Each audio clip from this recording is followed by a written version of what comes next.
Selamat datang pemirsa, Anda kembali bersama Menyingkap Fakta. Kali ini kami akan membongkar sisi tersembunyi dari sebuah peristiwa besar yang sedang menjadi perhatian publik. Kenapa kapal-kapal bantuan yang berlayar menuju Gaza justru dihentikan jauh sebelum sampai ke pantai Palestina? Pada 18 Mei 2026, di perairan Mediterania Timur dekat Siprus, armada Global Sumut Flotilla yang membawa relawan dari puluhan negara mendadak dicegat pasukan Israel. Para aktivis disebut mengenakan pelampung, mengangkat tangan, lalu satu persatu kapal mulai dihentikan. Namun sebelum kita masuk lebih dalam, jangan lupa tekan tombol like dan subscribe. Dengan begitu, Anda tidak akan ketinggalan fakta-fakta tersembunyi yang akan kami ungkap berikutnya. Yang membuat isu ini langsung ramai di Indonesia, ada WNI dalam rombongan itu. Bahkan 2 jurnalis Indonesia disebut ikut berada di kapal misi kemanusiaan tersebut. Dari sini, isu Gaza tidak lagi terasa jauh. Pertanyaannya, apakah ini hanya soal kapal bantuan yang dijegat atau Israel sedang mengirim pesan keras bahwa blokade Gaza tidak boleh ditembus oleh siapapun termasuk misi internasional?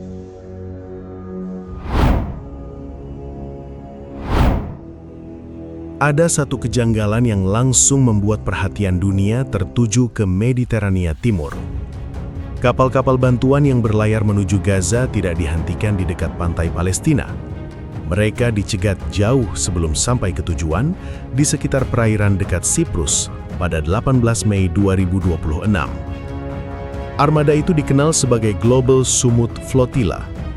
Dari Marmaris, Turki, puluhan kapal berangkat membawa relawan, aktivis, jurnalis, dan peserta dari banyak negara. Tujuannya jelas, mereka ingin menuju Gaza dengan membawa pesan kemanusiaan, sekaligus menantang blokade laut yang selama bertahun-tahun dijaga Israel. Namun perjalanan itu berubah tegang saat kapal-kapal Israel mulai mendekat.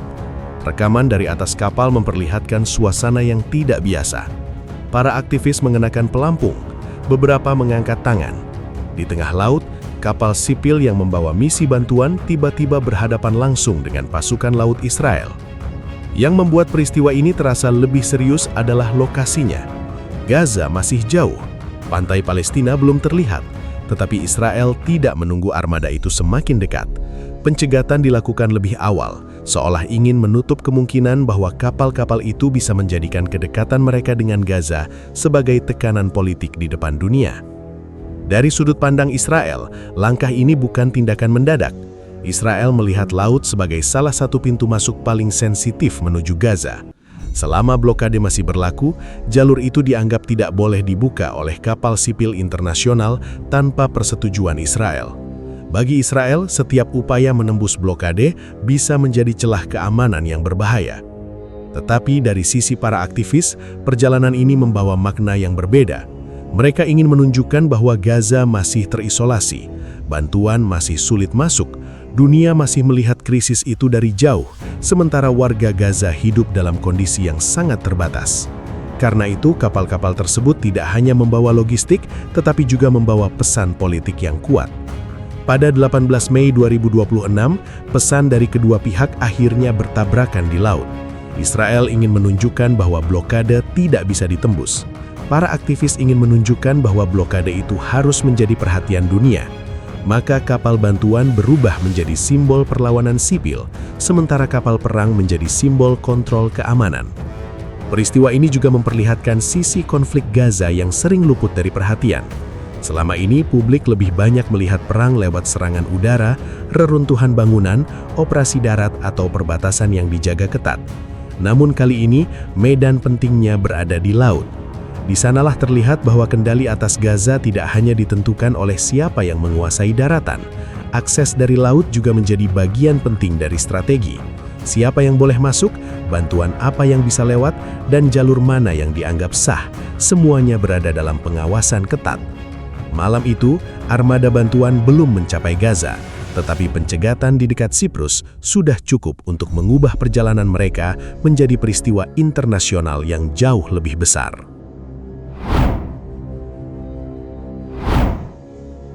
Pada 19 Mei 2026, pencegatan Global Sumut Flotilla memasuki fase yang lebih besar. Penyelenggara misi menyebut puluhan kapal sudah dihentikan Israel di Mediterania Timur, sementara sejumlah kapal lain masih berusaha melanjutkan perjalanan ke arah Gaza. Dalam hitungan jam, perjalanan kemanusiaan itu berubah menjadi operasi laut yang dipantau banyak negara. Di atas kapal, para peserta tidak sedang berada dalam ruang diplomasi yang tenang. Mereka berada di tengah laut, menunggu keputusan yang bisa berubah cepat. Ada kapal yang sudah didekati pasukan Israel, ada kapal yang kehilangan jalur komunikasi, ada pula peserta yang mulai bersiap menghadapi kemungkinan ditahan. Situasinya tidak lagi sekedar pelayaran panjang menuju Gaza, tetapi berubah menjadi tekanan psikologis yang nyata. Israel kemudian menegaskan posisinya, blokade laut Gaza tetap berlaku. Kapal yang ingin menuju Gaza tanpa izin harus mengubah arah. Dari sudut pandang Israel, ini bukan perkara menolak bantuan semata. Ini soal mencegah jalur laut Gaza dipakai sebagai pintu yang tidak terkendali. Selama Hamas masih dianggap ancaman utama, setiap akses menuju wilayah itu dipandang sebagai risiko keamanan. Disinilah letak inti masalahnya. Bagi Israel, blokade adalah pagar pertahanan.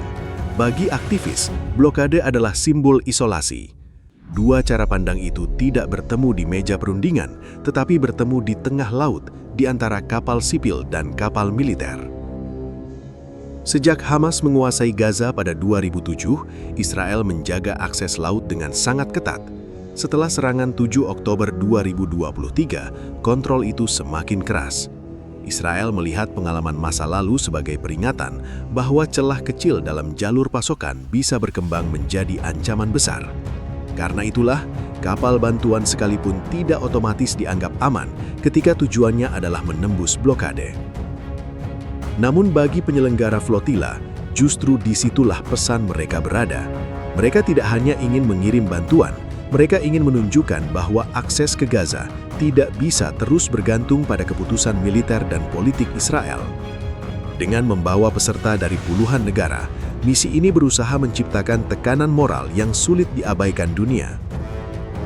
Pencegatan pada 19 Mei 2026 membuat narasi kedua pihak makin berhadap-hadapan. Israel menyebut misi itu sebagai provokasi yang melanggar blokade. Aktivis menyebutnya sebagai perjalanan kemanusiaan yang dihentikan secara paksa. Satu pihak berbicara tentang keamanan nasional, pihak lain berbicara tentang hak warga sipil untuk mendapat bantuan. Yang membuat peristiwa ini penting adalah cara Israel memilih merespons. Israel tidak hanya memberi peringatan dari jauh, kapal-kapal dicegat, peserta dipindahkan, dan arah pelayaran dihentikan. Pesan yang muncul sangat jelas, siapapun yang mencoba membuka jalur alternatif ke Gaza akan berhadapan langsung dengan aparat keamanan Israel. Dari titik ini, laut menjadi panggung geopolitik yang sangat sensitif. Tidak ada ledakan besar seperti di daratan Gaza, tidak ada gedung runtuh setelah serangan udara, tetapi justru di ruang yang sunyi itu, terlihat bagaimana kontrol terhadap Gaza bekerja secara luas, bukan hanya lewat tembok, pos pemeriksaan atau operasi darat, melainkan juga melalui jarak, patroli, dan keputusan di tengah laut. Bagi negara yang mengirim warganya, peristiwa ini juga menjadi sinyal bahwa isu Gaza bisa bergerak keluar dari kawasan perang. Ketika warga asing ikut berada di kapal, setiap pencegatan tidak hanya menyentuh Israel dan Gaza, tetapi ikut menyeret diplomasi negara asal para peserta ke dalam tekanan baru. Dengan begitu, laut berubah menjadi ruang ujian bagi kekuatan, hukum, dan narasi kemanusiaan internasional pada hari itu juga.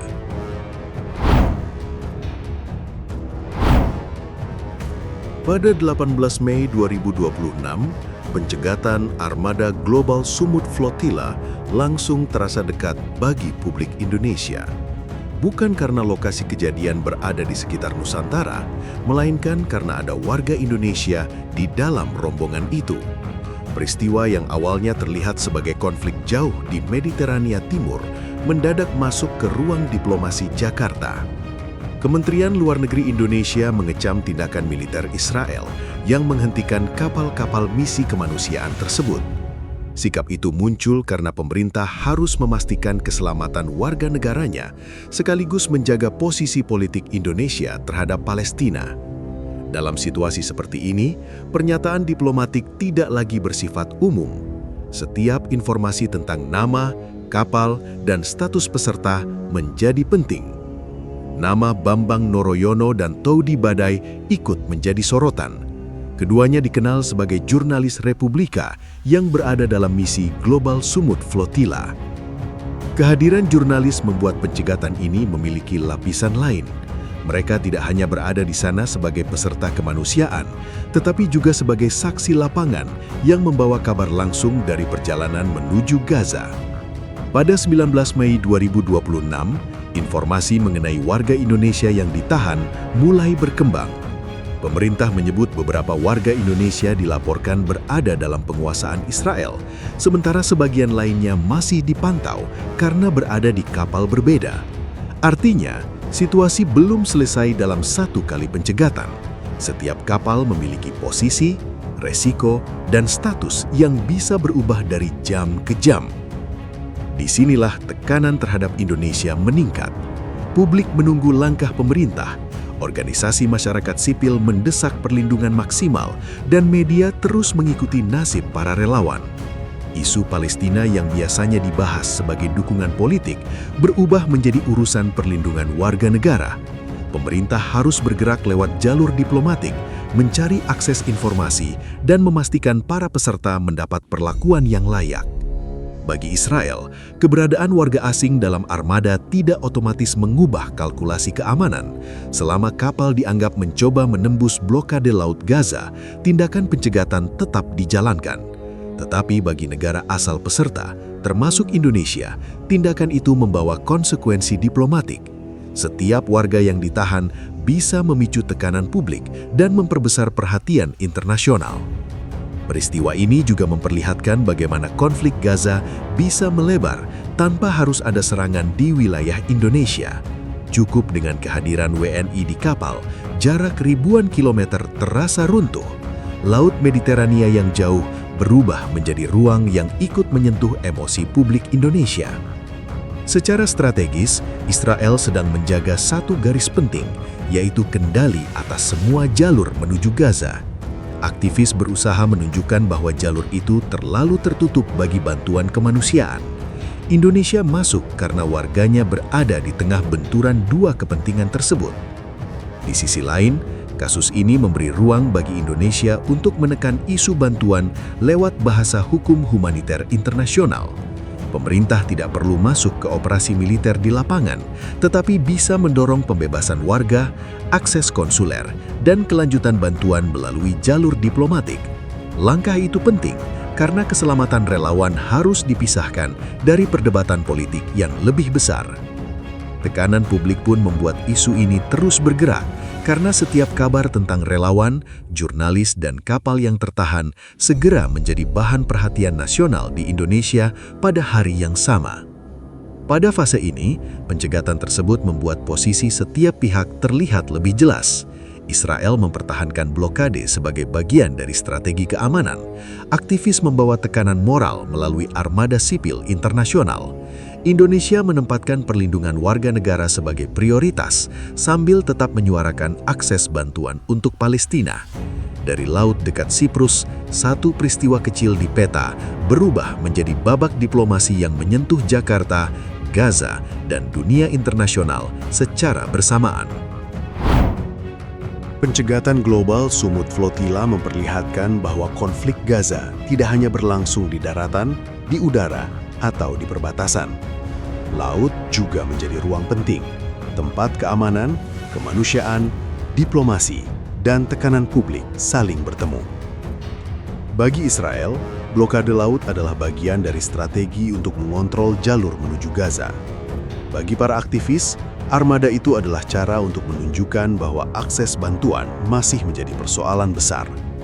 Dan bagi Indonesia, peristiwa ini menjadi semakin dekat karena ada warga negara serta jurnalis Indonesia yang ikut berada di tengah misi tersebut.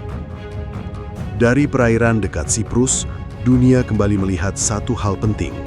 Dalam konflik sebesar Gaza, satu kapal yang dihentikan di tengah laut bisa berubah menjadi simbol pertarungan narasi, tekanan diplomatik, dan perebutan makna tentang siapa yang berhak membuka atau menutup jalan menuju wilayah yang sedang krisis. Demikian rangkaian fakta yang berhasil kami singkap hari ini. Jangan lupa subscribe ke channel Menyingkap Fakta dan aktifkan lonceng notifikasi agar Anda tidak ketinggalan pengungkapan fakta-fakta penting lainnya. Menyingkap fakta, mengungkap kebenaran di balik setiap peristiwa. Sampai jumpa pada fakta berikutnya.